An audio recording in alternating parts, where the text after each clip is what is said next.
আসসালামু আলাইকুম।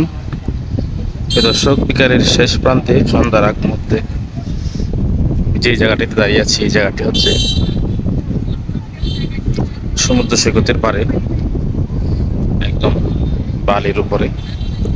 এই যে দেখছেন, সূর্যটা ডুবে গেছে। সূর্যটা এই মুহূর্তে ডুবে গেল সন্ধ্যার ঠিক আগ মুহূর্তে।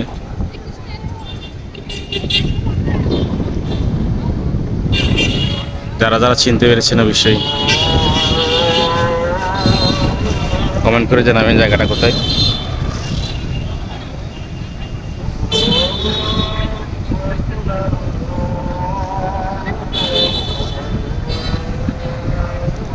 পর্যটক হয়ে আপনি চলে আসুন এরকম উপভোগ করার জন্য সমুদ্র সৈকত কক্সবাজারে।